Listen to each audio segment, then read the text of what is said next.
Des images spectaculaires et de nouveaux propriétaires de voitures qui devront attendre. La circulation qui est toujours en alternance à la hauteur du kilomètre 372 dans la réserve phonique La Vérandrie. C'est ce qu'indique le ministère des Transports sur son application Québec 511. Vous le voyez, la remorque d'un véhicule transportant des véhicules neufs qui a été la proie des flammes sur la 117 tôt ce matin. Les images sont spectaculaires et l'incident demeure sans explication pour les autorités. Il s'est produit dans le secteur du lac Kamatose, kilomètre 372, donc dans la réserve phonique La Vérandrie. Le conducteur aurait eu toutefois le temps de se ranger sur le cottement et de détacher sa remorque. Personne n'a heureusement été blessé dans l'incident. Et en lien direct avec ceci, un poteau ayant été brûlé, Vidéotron a confirmé qu'une panne majeure de son réseau sévissait depuis dans une grande partie de la région, un bris de fibre optique qui est survenu. Toutefois, l'entreprise nous indique dans les dernières minutes le retour graduel du service depuis 17 heures. Une interruption des services Internet et Helix Télé était en cours, sévissait depuis l'incident. Maintenant, les policiers de la Sûreté du Québec ont saisi une importante quantité de drogue à du parquet. Au total, les autorités ont mis la main sur 200 cigarettes de contrebande, 300 grammes de cannabis illicite, de la cocaïne, 250 comprimés de méthamphétamine, 700 comprimés de médicaments sous ordonnance et du matériel servant à la vente de stupéfiants. L'opération s'est déroulée dans une résidence de la rue Lassard, vous le voyez, vendredi dernier. Ça a amené à l'arrestation d'un homme de 57 ans.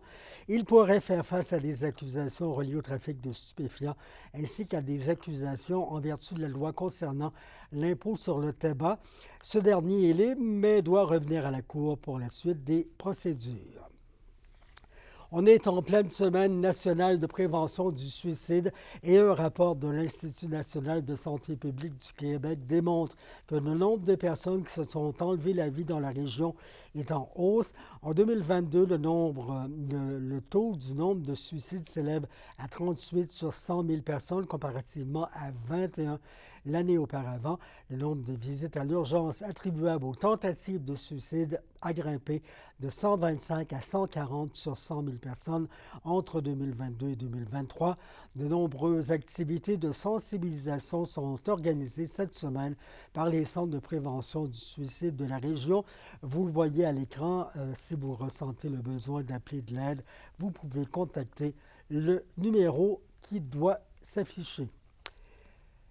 Une trentaine de représentants de partout au Canada se sont réunis ce matin pour demander au gouvernement du Québec de tenir sa promesse de soutenir les cœurs de ville et villages. La Chambre de commerce de Val-d'Or souhaite voir des engagements pour l'avenir des villes et villages. Il y a une carrière là-dessus. À l'aube du dépôt du budget provincial 2024-2025, une trentaine de représentants de partout au Québec demandent au gouvernement de ne pas oublier sa promesse de soutenir les cœurs de ville et villages des différentes régions du Québec.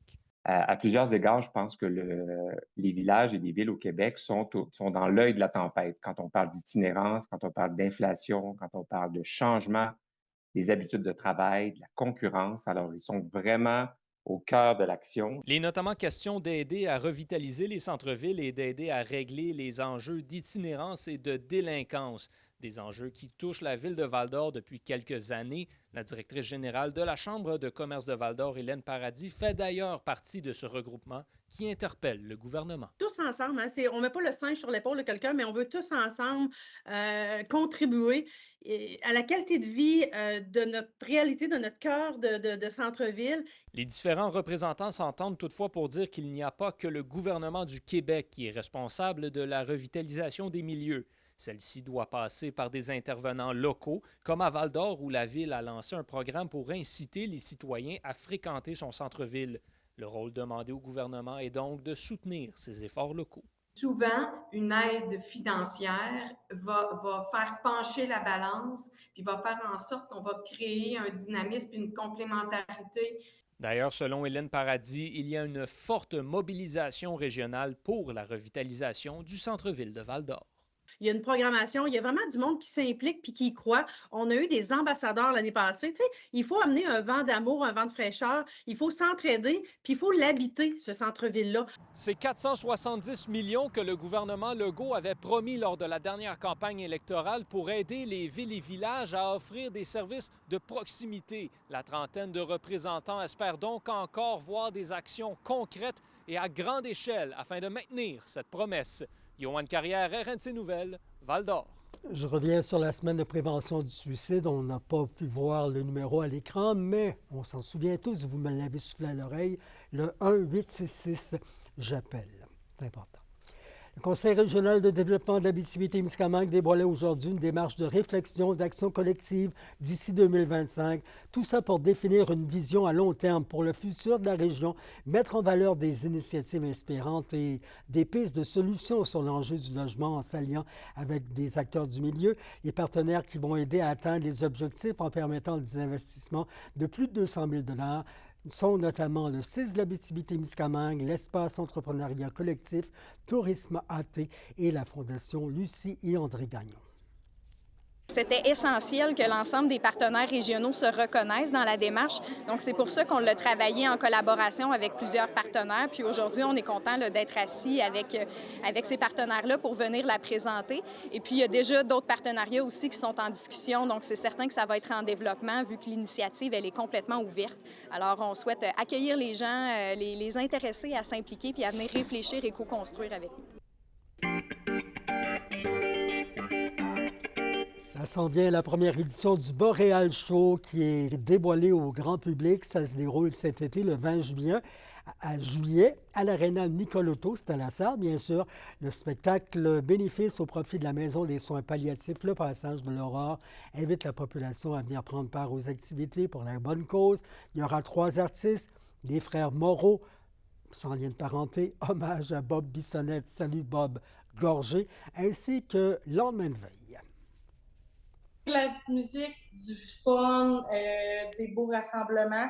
On espère unir un peu l'Abitibi-Ouest, la faire bouger. Même Abitibi-Témiscamingue, je dirais plus large. Là, on veut amener Val-d'Or, Amos, La Sarre, tout le monde là, à bouger puis à s'impliquer aussi. Je pense que c'est un manque qu'on a. Puis on en a besoin de monde qui s'implique là, puis qui font bouger aussi là, notre petite région.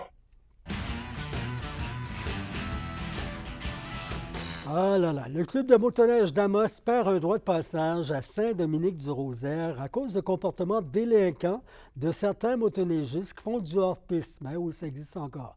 Ça engendre donc la fermeture d'une partie du sentier 396. L'organisation informe que le passage a toujours été fragile depuis le début de la saison. Des alternatives ont été convenues avec le propriétaire du terrain pour garder la piste ouverte, mais il y en a qui ne comprennent rien, donc sans succès.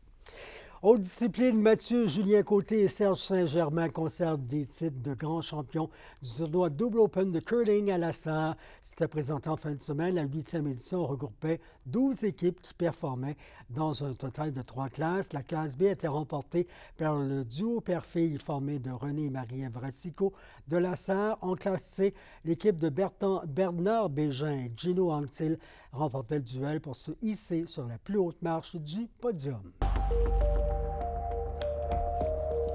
Faible neige ou brune verglaçante, la nuit qui vient, attention, minimum de -3 à -5. Ça se poursuit demain, mercredi, avec un maximum à 0.